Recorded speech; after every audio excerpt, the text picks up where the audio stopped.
저희는 창세기 야곱의 여러 이야기들 가운데 한 대목을 함께 읽었습니다.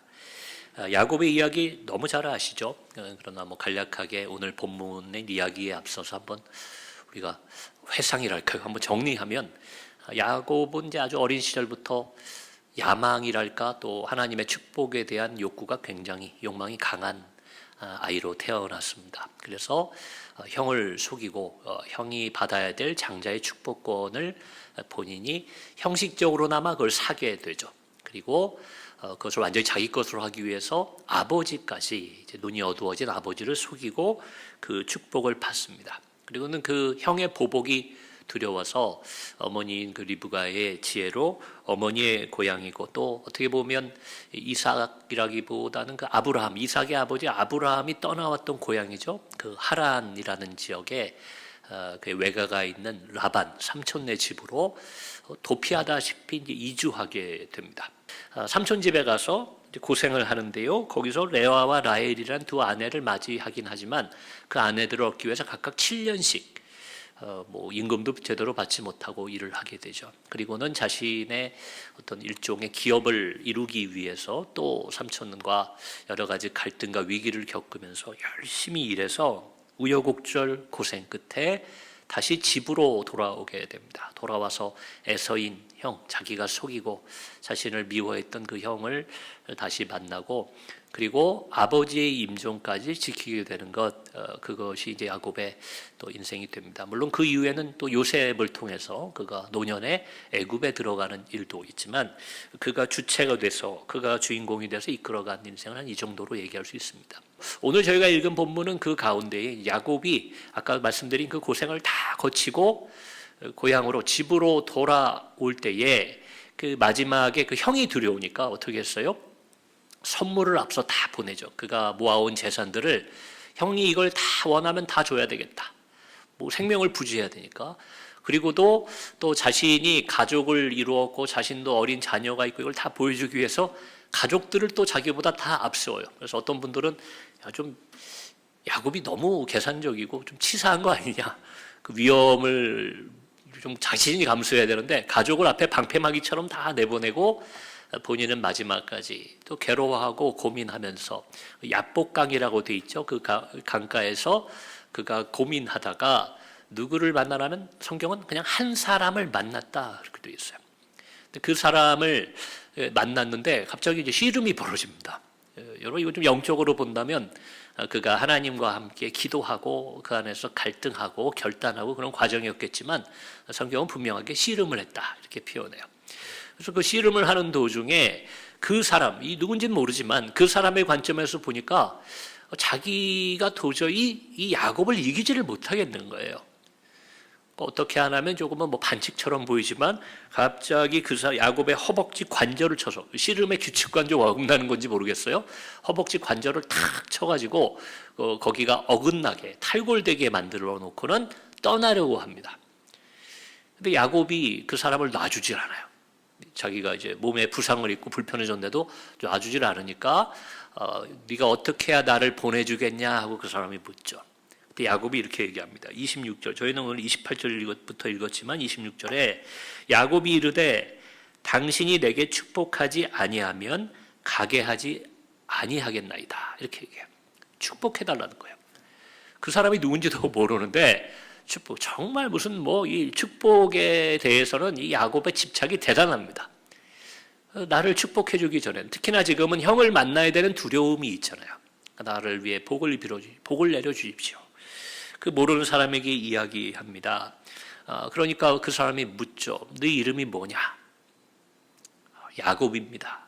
그랬을 때 오늘 28절 내 이름을 야곱이라 부를 것이 아니요 이스라엘이라 부를 것이니 이는 내가 하나님과 및 사람들과 겨루어 이겼음이니라. 그러니까 지금 이 사람이 누구라는 뜻이에요? 하나님이라는 거예요. 하나님. 그러면서 그 이름을 주죠. 이스라엘이라는 뜻은 여러분 그 말의 뜻은 하나님과 겨루어 이겼다는 겁니다. 어떻게 보면 굉장히 유대인들 식으로 얘기하자면 불순한 얘기죠. 누가 하나님과 겨루어 이길 수가 없잖아요. 그러나 그런 이름을 주셨다는 거예요. 마치 부모가 자녀에게, 이 자녀가 어떻게 부모를 이기겠습니까? 어린 자녀가. 근데 부모가 그런 얘기 할 때 있잖아요. 야, 내가 졌다. 그래, 너 하고 싶은 대로 해라. 그럴 때가 있습니다. 마치 그런 얘기 같아요. 야, 내가 졌다. 너에게는 져주마. 하나님의 그 말씀이 이 야곱에게 임하게 되는 거죠. 그래서 야곱이 그 땅을 뭐라고 이름 붙입니까? 브니엘. 그래서 하나님의 얼굴이란 뜻의 이름을 붙이게 됩니다. 내가 하나님의 얼굴을 봤다. 그게 오늘 본문에도 나옵니다. 내가 하나님과 대면하여 보았으나 내 생명이 보존되었다 함이더라. 여러분, 상식 차원에서 말씀드리면 이분이 신학적으로 하나님이다라는 증거가 하나 더 있는데요. 그게 29절에 보시면 야곱이 청하여 이르되 당신의 이름을 알려주소서. 그런데 나는 하나님이다, 여호와다 이렇게 얘기하지 않아요. 그 사람이 이르되 어찌하여 내 이름을 묻느냐 하고. 여러분, 그 기독교 전통과 신학에 따르면 하나님의 이름은 없는 분이 됩니다. 하나님이 모세에게 자신을 나타내실 때도 뭐라고 표현하세요? 나는 스스로 있는 자다, 그렇게 얘기하시죠. 그냥 나는 나다. 다른 이름을 붙이는 순간, 이거 조금 어렵게 얘기 드리면 신학적으로 어떤 것에 이름을 붙이게 되면요, 여러분 창세기에 보면 앞부분에 이름 붙이는 장면이 한번 나오죠. 아담이 동물들의 이름을 붙여줍니다. 이름을 붙이는 자가, 여러분의 이름은 누가 지어줬어요? 우리 부모님이 혹은 우리 조부모님이 우리 애들의 이름을 짓게 됩니다. 이름을 지어주는 사람의 권한이나 그 사람의 위치가 더 큰 경우가 많아요. 그럼 누가 하나님 이름을 지을 수 있겠어요? 없죠. 하나님은 이름이 없는 분. 이게 나중에는 좀 현대 신학에 하면 되게 어려운 얘기도 되기는 되는데 성경에 이미 그런 이야기들이 나와 있다라는 겁니다. 하나님은 스스로 있는 자라든지 또 자신을 얘기할 때 그래서 어떻게 얘기하십니까? 다른 이름이나 이런 것이 있는 게 아니라 직분이 있는 게 아니라 나는 아브라함의 하나님, 관계로 그냥 본인을 설명하시는 거예요.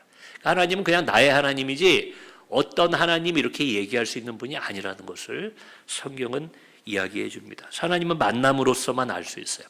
경험함으로서만 하나님에 대해서 얘기할 수 있는 것이 생기게 된다는 겁니다. 자, 이렇게 큰 어떻게 보면 기적과 같은 체험을 야곱이 하게 되고 이것을 통해서 그가 용기를 내서 그래서 형을 만나러 강을 건너가서 만나게 되는 거죠. 자, 야곱은 여러분 이처럼 오늘 이 본문에도 나온 것처럼 아주 어린 시절부터 그가 어른이 되어서까지 하나님의 축복을 간절히 원했습니다. 다시 한번 좀 되짚어 볼까요? 에서에게 장자권을 그렇게 공을 들이고 계획을 세워가지고 형이 빈손으로 사냥 못하고 배고파 돌아올 때 집에 가면 먹을 게 있으니까 어떻게 했어요? 집에 오기 전에 광야에서 오는 길에 팥죽을 다 불을 피워놓고, 여러분 저도 가끔 이 지하철을 타면 지하철 환승역 지나가다 보면 그 뭐 이렇게 맛있는 냄새가 납니다. 그래서 무슨 만주, 델리 만주 뭐 이런 것도 있고요. 또 제가 또 요즘 가는 치과 쪽에 있는 거기 환승역에는 뭐 이렇게 오뎅 파는 집이 있어요. 그 지하철역 안에 들어와 있습니다. 그러면 그 냄새가 나면요 배가 안 고팠던 것 같은데 배가 막 고파지고 그래요. 근데 뭐 굳이 제가 거기 서서 먹지는 않지만 저거 먹고 싶다. 나 그렇게 한 거예요. 얼마나 머리 쓰고 계획해가지고 이 형에게 팥죽을 가지고 뭘 삽니까? 장자권을 사요. 그거 왜 샀어요? 하나님의 장자에게 주어지는 하나님의 축복을 그가 받고 싶어서 그렇게까지 어린 나이에 공을 들여서 형을 속인 겁니다. 그 다음은 어떻게 했어요? 이게 걸렸다가는 뭐 정말 아버지에게 혼이 나고 쫓겨날 수도 있는 그 위험한 그 사기를 치는데 아버지를 속이죠. 형인 척하고 축복을 받습니다. 그리고 나서는 또 도망을 가게 되는 거죠.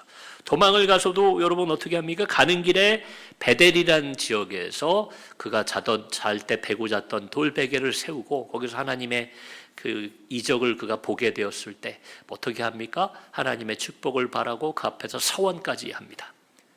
나로 하여금 무사히 고향에 돌아오게 하신다면, 하나님이 축복하신다면 내가 하나님의 뜻대로 하나님을 잘 섬기며 살겠습니다.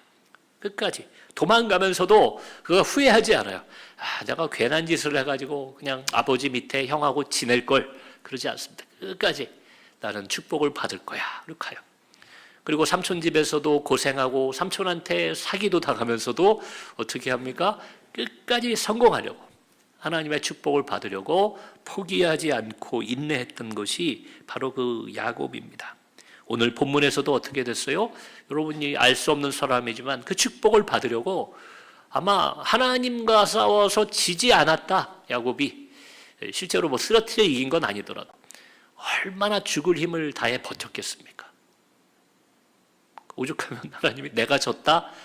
하나님을 이긴 자, 내가 그 이름을 줄 테니까 좀 놔줘라. 내가 졌다. 내가 너를 축복하마. 오죽하면 그렇게 하셨겠어요. 그리고 또한 여러분, 우리 야곱이 여기까지 이르기까지도 여러 번 그런 장면이 나와요. 하나님이 그에게 직접 약속을 주십니다. 내가 너를 축복하겠다. 내가 너와 함께 하겠다. 실제로 하나님이 응답을 여러 번 해주셨던 것도 야곱의 삶이었습니다. 자, 근데 오늘 제가 제목을 붙인 것처럼, 그런데 과연 그렇다면 그가 그렇게 애를 쓰고 하나님이 약속해 주셨던 그가 받은 축복은 도대체 무엇이었을까? 여러분, 이걸 한번 생각해 보셔야 돼요.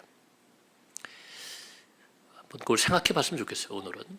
여러분, 뭐 떠오르는 게 있습니까? 야곱이 받은 축복은 뭘까? 뭐 삼촌하고 계약 맺어가지고 얼룩지고 점이 있고 이런 거는 제가 제 소유로 하겠습니다. 그랬더니 뭐 이렇게 나무까지 깎아가지고 뭐 이상한 짓을 하죠. 그랬더니 어떻게 돼요? 하나님이 축복하셔가지고 그의 소유인 양이 많아졌어요. 이거 축복이죠. 좋은 일이죠. 근데 오늘 본문과 관련해서 보면 어떻게 돼요? 그렇게 많은 양도 결국 형한테 다 줘버리려고 했던 것이 야곱이에요. 그러면 그 축복은 아닌 것 같다. 다 내다 버리는 것 같은 거니까. 그토록 사랑했던 여인, 여러분 라헬을 그가 얻게 되잖아요. 얼마나 14년을 고생해가지고.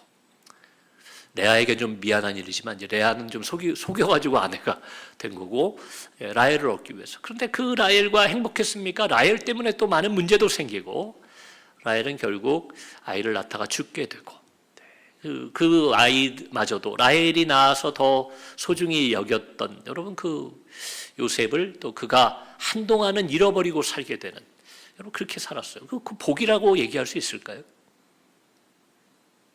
어떤 것이 그가 받은 축복입니까? 고생이란 고생은 다 했어요. 그것도 고향을 떠나서 고생했습니다. 그리고 돌아와 보니까 지금 어떻게 됐습니까? 돌아와 보니까 우리 인간의 생각으로 생각하면 지금 에서는 장자의 축복을 빼앗긴 거잖아요. 야곱에게 빼앗긴 겁니다. 돌아와 보니까요, 에서가 어찌 보면 더 잘 먹고 잘 살고 있어요. 그 증거가 어디 나오냐면 저희가 오늘 32장 읽었지만 33장에 에서를 드디어 야곱이 만납니다. 얼마나 두려워하고 얼마나 준비하고 만났습니까? 그러니까 이 형이 근데 형은 형인가 봐요. 오랜만에 만난 동생을 너무 환영합니다. 그걸 물어요. 네가 앞에 보낸 이 많은 무리와 이 가축들은 뭐냐? 제가 형에게 은혜를 입었다면, 저를 용서하신다면, 저를 좀 미워하지 않으신다면 이걸 좀 받아주십시오 하고 얘기해요.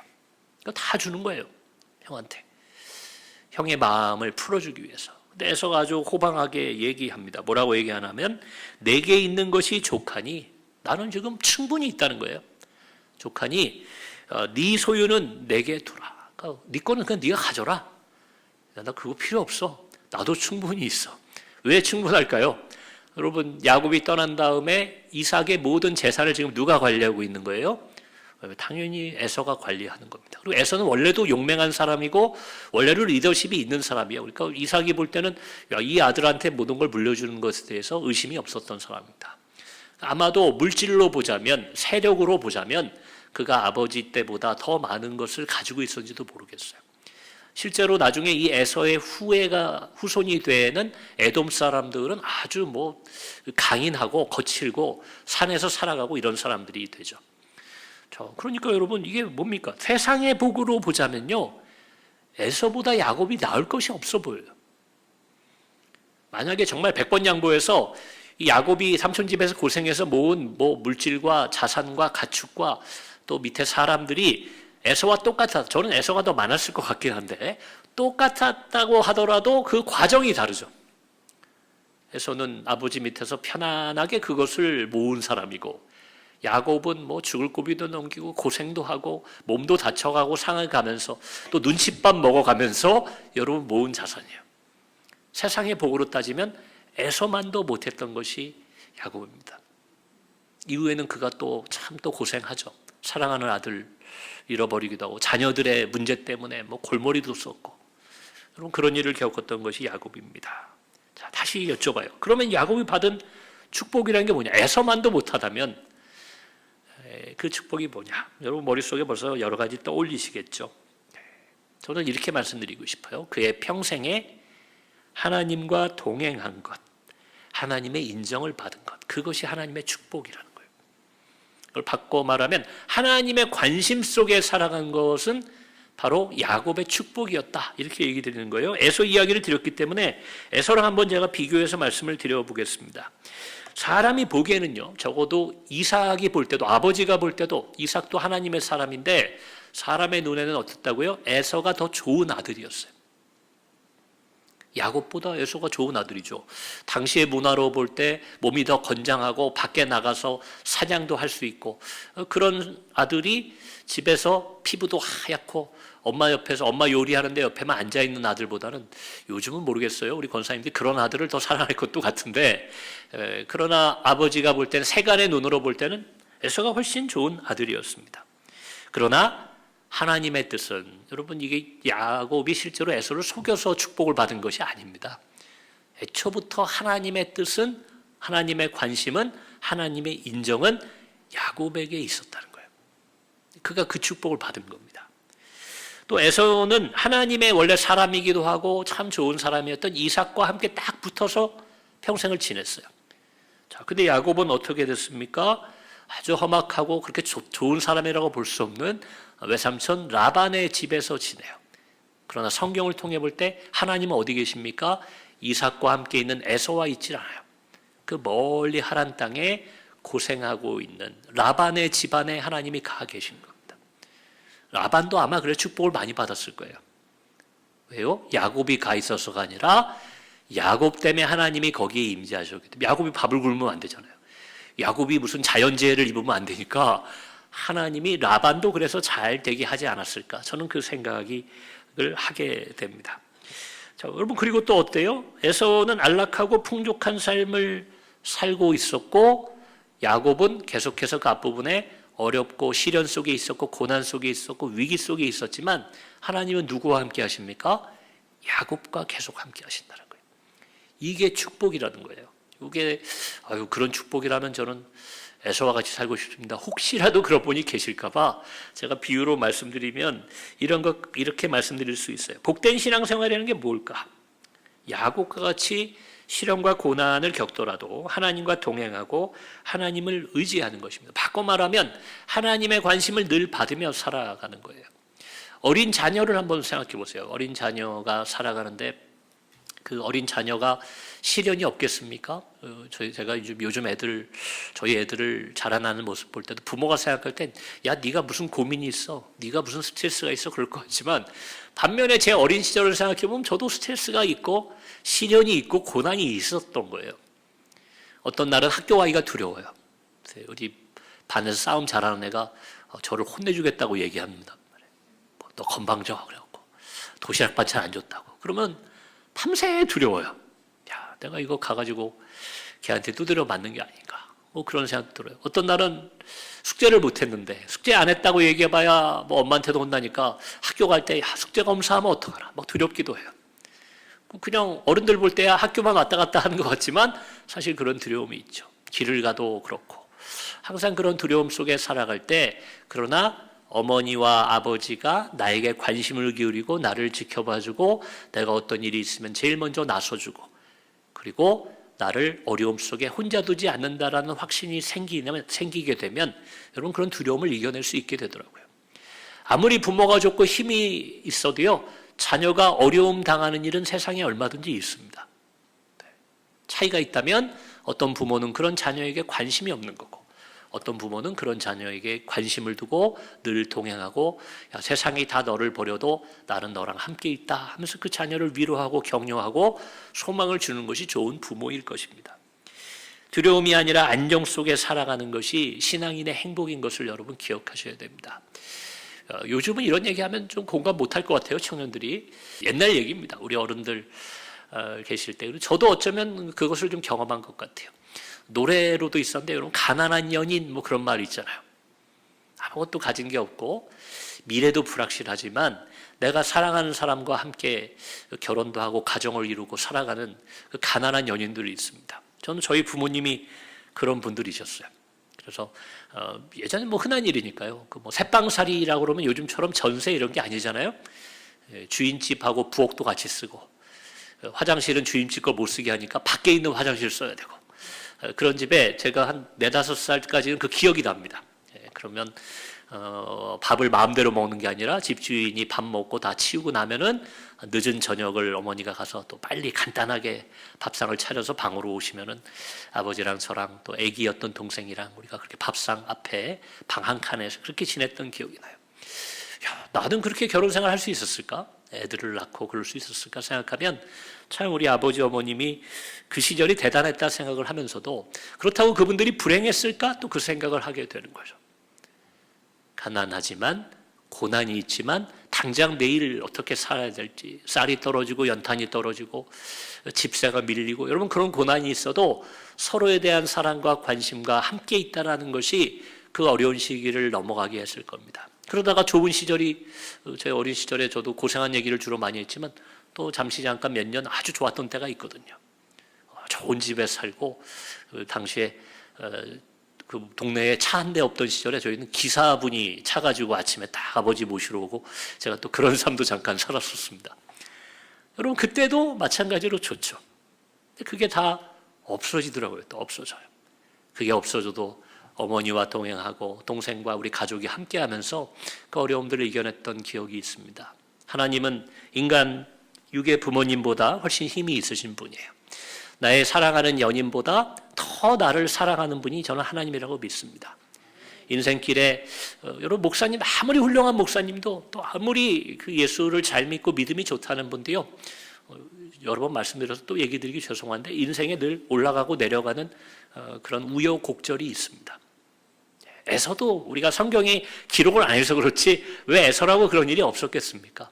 그러나 하나님의 관심이 야곱에게 있었기 때문에 하나님의 축복을 그렇게 많이 받고 그 축복을 위해서 열심히 살아왔던 야곱도 우여곡절을 겪는 거죠.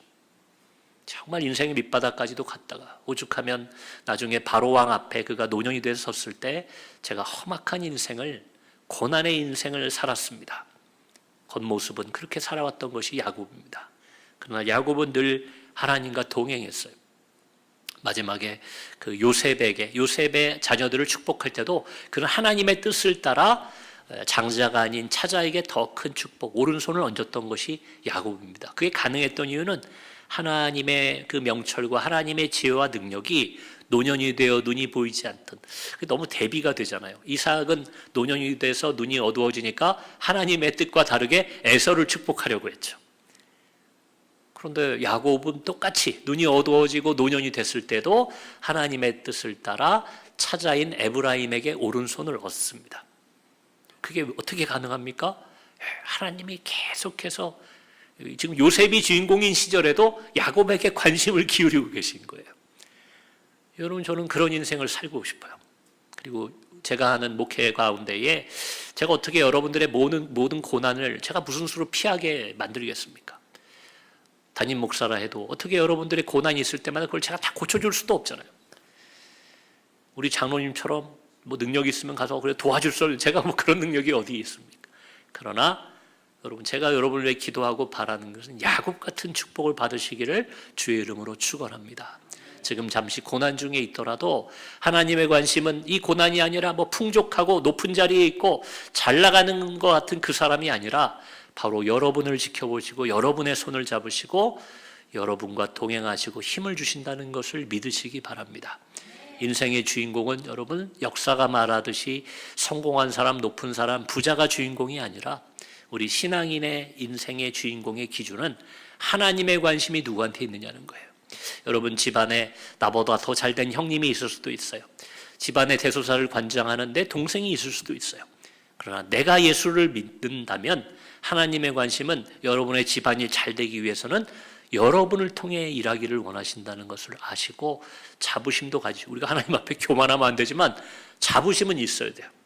하나님은 나와 함께 한다. 야곱이 당당하게 삼촌 집에 얹혀 살 때도 당당하게, 도망을 갈 때도 당당하게, 하나님을 만나서도 당당하게, 하나님 제가 야곱인데 하고 끝까지 그 축복을 위해서 포기하지 않았던 것처럼 여러분 낙심하지 마시고 포기하지 마시고 자책도 하지 마시고 스스로의 연민에도 빠지지 마시고 하나님의 관심은 어떤 순간에도 내가 어떤 위치에 있든 어떤 상황에 있든 나에게 향해 있다는 것을 아시고 다시 일어서시는 저와 여러분이 되면 좋겠습니다. 그래서 이 시대의 세상의 기준 그것은 좀 무시하시고 하나님의 판단 기준, 하나님의 관심, 하나님의 시선으로 우리도 살아갈 뿐만 아니라 우리가 다른 사람을 대할 때도 좀 그렇게 대하면 더 좋을 것 같아요. 세상의 잣대를 가지고 요즘 어디 목사님들이 다 그러실 것 같지는 않은데 세상 사람들이 꼬투리 잡느라고 몇몇 예를 가지고 요즘 목사님들이 부자만 대우하고 세상에서 잘 나가는 사람들만 좋아하고 그 사람들만 잘 대한다 이런 비판의 얘기도 저도 이렇게 몇 가지 통로를 통해 듣게 됩니다. 여러분 교회도 그렇게 되면 안 되잖아요. 교회가 그래서는 안 됩니다. 하나님이 우리를 향해서 우리를 주인공으로 바라보듯이 여러분 이 땅에 가치 없는 인생은 없다는 걸 생각하시고 늘 낮은 자, 작은 자들을 향해 우리의 관심과 사랑을 기울이는 저와 여러분이 되면 좋겠습니다. 그렇게 살아가시는 우리 하남종합교회 또 우리 성도님들 되시기를 다시 한번 주의 이름으로 축원합니다. 우리 함께 기도하실 텐데요. 주신 말씀을 생각하시면서 우리도 야곱처럼 인생의 길은 좀 험난하고 어려움이 있더라도 하나님의 관심과 또 하나님의 동행하심과 또 하나님을 대면하며 살아가는 그 축복을 누리게 해달라고 그리하여 어떤 순간에도 포기하거나 낙심하지 아니하고 소망을 붙잡고 승리하는 삶을 살게 해달라고 이 시간 주의 이름 한번 부르고 합심하여 기도하겠습니다.